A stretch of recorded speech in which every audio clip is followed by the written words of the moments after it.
मित्रांनो नमस्कार मित्रांनो, आज आपण पुन्हा एकदा एका नवीन टॉपिक सह आलेलो आहोत। मित्रांनो, आज आपण जाणून घेऊया कास्ट व्हॅलिडिटी म्हणजे जात वैधता प्रमाणपत्र कसं मिळवायचं, त्याच्यासाठी असणारे आवश्यक कागदपत्र आणि ते किती कालावधीमध्ये मिळणार असते याविषयीची माहिती आज आपण या व्हिडिओमधून जाणून घेणार आहोत। मित्रांनो, नेहमीच आपण आपल्या चॅनलवरून शैक्षणिक माहितीसह स्पोकन इंग्लिश ग्रामर आणि वेगवेगळ्या नोकऱ्यांविषयीची माहिती आपण आपल्या चॅनलवरून देत असतो। वेगवेगळ्या रिक्त जागांबद्दलची माहिती देत असतो। नवीन शैक्षणिक वर्षाला सुरुवात होणार आहे। 10वी उत्तीर्ण होणारे विद्यार्थी 11वी मध्ये प्रवेश घेणार आहेत आणि 12वी उत्तीर्ण विद्यार्थ्यांना वेगवेगळ्या व्यावसायिक कोर्ससाठी प्रवेश घेताना आवश्यक लागणारा कागदपत्र किंवा दस्तऐवज म्हणजे कास्ट व्हॅलिडिटी होय। मित्रांनो, नव्यानेच काही जणांना आता कुणबी प्रमाणपत्र देखील मिळालेले आहेत आणि मग त्यांना सुद्धा ही कास्ट व्हॅलिडिटी करणं आवश्यक असणार आहे। मग ही कास्ट व्हॅलिडिटी का आवश्यक असते, कशासाठी हे लागत असतं? तर मित्रांनो, तुम्ही जर ओबीसी, एससी, एनटी किंवा एससी, एसटी किंवा एसबीसी यासारख्या प्रवर्गामध्ये येत असाल आणि तुम्हाला जर या प्रवर्गाचा लाभ घ्यायचा असेल, आरक्षणाचा लाभ घ्यायचा असेल, मग ते शिक्षण असो, राजकारण असो, नोकरी किंवा नोकरी मिळणारी बढती, तर यासाठी तुम्हाला कास्ट व्हॅलिडिटीची आवश्यकता असते। तुम्ही जर आरक्षित जागेमधून या गोष्टींचा लाभ घेणार असाल तर तुम्हाला कास्ट व्हॅलिडिटी काढणं आवश्यक आहे। साहेब आंबेडकर शैक्षणिक आणि प्रशिक्षण संस्था म्हणजेच बार्टी आहे, तर या बार्टीच्या मतानुसार राज्यातील 1320 जातींना या कास्ट व्हॅलिडिटीसाठीचा अर्ज करता येतो। म्हणजे एकूण 1320 जाती ह्या मागास प्रवर्गामध्ये आपल्या महाराष्ट्रामध्ये मोडत आहेत। मित्रांनो, मग ह्यासाठी काय आवश्यक आहे, कास्ट व्हॅलिडिटी कोणाला दाखल करता येते आणि त्याच्यासाठी आवश्यक असणारे काय काय कागदपत्र आहेत किंवा त्याच्यासाठी काय काय पुरावे लागतात? तर जर समजा तुम्ही ओबीसी किंवा एसबीसी या प्रवर्गासाठी जात वैधता प्रमाणपत्राची मागणी करत असाल तर तुम्हाला 1967 पूर्वीचे पुरावे दाखल करणे आवश्यक असते। म्हणजे त्यामध्ये तुमच्या कुटुंबातील एखाद्या ज्येष्ठ व्यक्तीची टीसी असेल किंवा त्याच्या सर्व्हिस बुक असेल ज्याच्यावर जातीची नोंद आहे असा एखादा पुरावा आपल्याला जोडावा लागतो किंवा खासरी पत्रक आहे। त्यानंतर तुम्ही जर एनटी प्रवर्गातून जात वैधता प्रमाणपत्रासाठी अर्ज करत असाल तर तुम्हाला 1961 पूर्वीचा जातीचा पुरावा सादर करणे आवश्यक असते। आणि तुम्ही जर एससी किंवा एसटी या प्रवर्गामधून जात वैधता प्रमाणपत्र मिळवणार असाल तर तुम्हाला 1950च्या पूर्वीचा पुरावा दाखल करणे आवश्यक असते। आणि मित्रांनो, मग हे तुम्ही दाखल केल्यानंतर तुम्हाला किती दिवसात मिळते आणि ह्याच्यासाठी काय प्रोसिजर आहे? तुम्ही बार्टीच्या वेबसाईटवर ऑनलाईन या जात वैधता प्रमाणपत्रासाठी अर्ज करू शकता किंवा तुम्हाला माहित आहे की प्रत्येक जिल्ह्यावर एक जात प्रमाणपत्र पडताळणी करणारी एक समिती असते। त्या समितीमार्फत या जात वैधता प्रमाणपत्र आपल्याला प्रदान केले जात असतात। म्हणून तुम्ही ऑफलाईन किंवा ऑनलाईन पद्धतीने यासाठीचा अर्ज करू शकता। आणि तुम्ही जर हा अर्ज दाखल केलात आणि त्या अर्जावर कुणाचेही आक्षेप नसतील आणि कागदपत्र व्यवस्थित असतील, म्हणजे कागदपत्रामध्ये कोणत्याही त्रुटी नसतील, तर तुम्हाला 15 ते 90 दिवसामध्ये हे कास्ट व्हॅलिडिटी सर्टिफिकेट मिळत असते।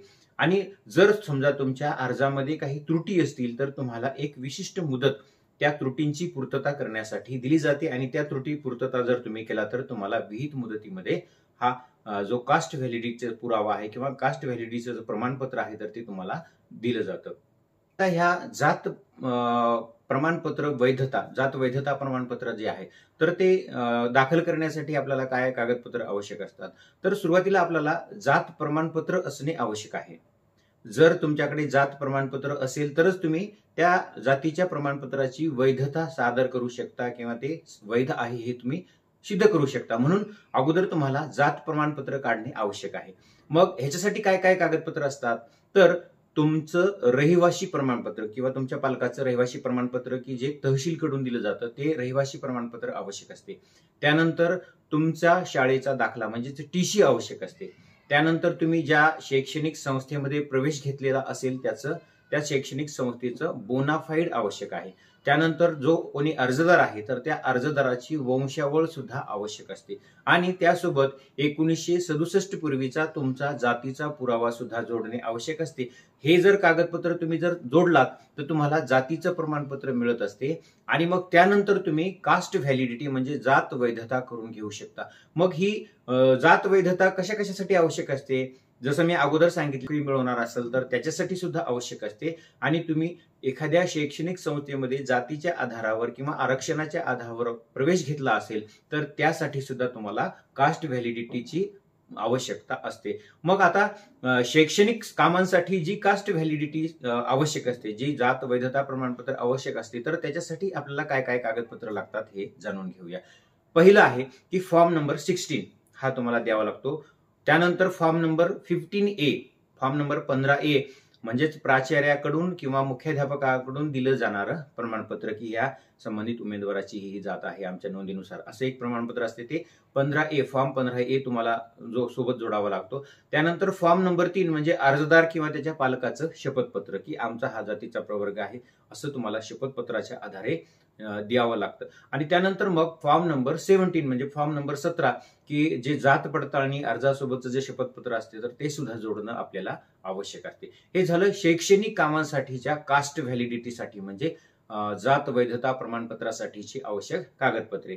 आणि तुम्ही जर स्थानिक स्वराज्य संस्थेमध्ये किंवा विधानसभेमध्ये, विधान परिषदेमध्ये किंवा लोकसभेमध्ये जर तुम्हाला आरक्षणाच्या आधारावर उमेदवारी अर्ज दाखल करायचा असेल तर मग त्याच्यासाठी लागणारी जी कास्ट व्हॅलिडिटी आहे तर त्याच्यासाठी काय आवश्यक असतात कागदपत्र, तर त्यामध्ये फॉर्म नंबर 20 म्हणजे निवडणुकीसाठीचा जो अर्ज तुम्ही केलेला असतो तो अर्ज जोडणे आवश्यक असते.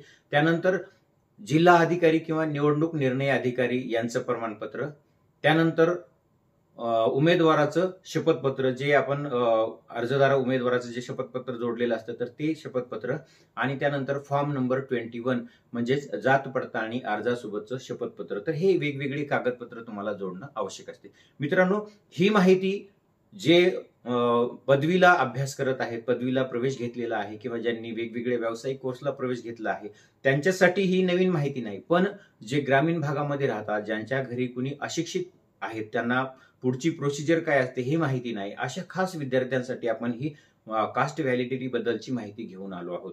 आणि निश्चितच या कारणामुळे तुमचा प्रवेश रद्द होऊ नये किंवा तुम्हाला अडचण येऊ नये असं जर वाटत असेल तर ह्यासारखे जे लागणारे जे प्रमाणपत्र असतात तर त्या संबंधित वेळेच्या अगोदर तुम्हाला जेव्हा प्रवेश घ्यायचा असेल तर त्याच्या अगोदरच आपल्याला हे सगळं कागदपत्र तयार असणे आवश्यक असते. म्हणून विद्यार्थी मित्रांनो, आपण जर आरक्षित प्रवर्गामधून प्रवेश घेणारा असाल किंवा तुम्हाला वेगवेगळ्या कारणांसाठी हे आरक्षणाचा लाभ घ्यायचा आहे तर तुम्ही निश्चितच ह्या कास्ट व्हॅलिडिटी अगोदर करून घ्यायच्या असतात. जे विद्यार्थी 12वीला विज्ञान शाखेला शिकत असतात तर त्यांना जात पडताळणी समितीकडे आपला प्रस्ताव सादर करता येतो, किंवा जे नोकरीमध्ये आहेत, ज्यांना आरक्षणावर नोकरी, सरकारी नोकरी किंवा निमशासकीय नोकऱ्या वगैरे मिळवायच्या असतील तर त्यांनी त्या संबंधित कार्यालयाच्या मार्फत हे प्रस्ताव सादर करायचे असतात. तर मित्रांनो, ही माहिती तुम्हाला निश्चितच आवडली असेल आणि ह्यातून तुमच्या कास्ट व्हॅलिडिटी बद्दलच्या ज्या काही शंका असतील तर त्याचं निरसन निश्चितच झाले असेल. मित्रांनो, अशाच व्हिडिओसाठी चॅनल सबस्क्राईब करा आणि ही माहिती तुम्हाला जर आवडली असेल तर तुमच्या मित्रांना शेअर करायला विसरू नका. पुन्हा आपण भेटणारच आहोत एका नवीन विषयासह. तोपर्यंत keep learning, keep growing. Thank you.